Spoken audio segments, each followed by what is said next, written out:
Last lot जो आमच्याकडं आला त्या लोकांना असंच उद्धव ठाकरे साहेब म्हणले होते, तुम्हाला सुद्धा ज्याला जायचं असेल त्यांनी जावा, असं ते लोक उघड सांगतात आमच्याबरोबर आलेले आमदार महोदय. त्यामुळं कदाचित जुना अनुभव पाहता बोलणे असण्याची शक्यता नाकारता येत नाही.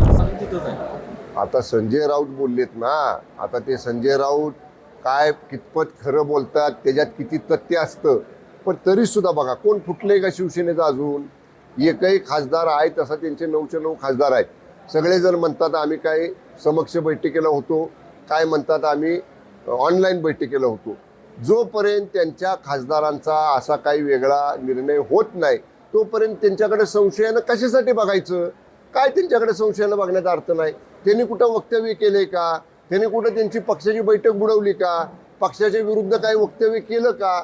ते जोपर्यंत काही कृती करत नाहीत उगाच त्यांच्याकडे संशयानं बघण्यात अर्थ नाही. चला उठूया. ऑपरेशन कुठलंही असलं तरी ते पूर्ण झाल्यावरच कळतं.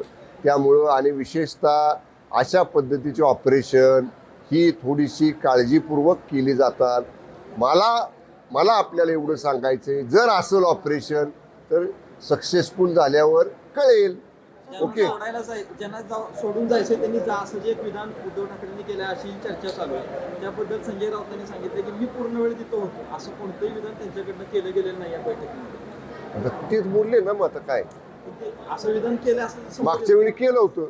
जेव्हा आम्ही भूमिका 2022ला घेतली तेव्हा जो पाठीमागं लॉट शिल्लक राहिला होता, लास्ट लॉट जो आमच्याकडं आला त्या लोकांना असंच उद्धव ठाकरे साहेब म्हणले होते, तुम्हाला सुद्धा ज्याला जायचं असेल त्यांनी जावा, असं ते लोक उघड सांगतात आमच्याबरोबर आलेले आमदार महोदय.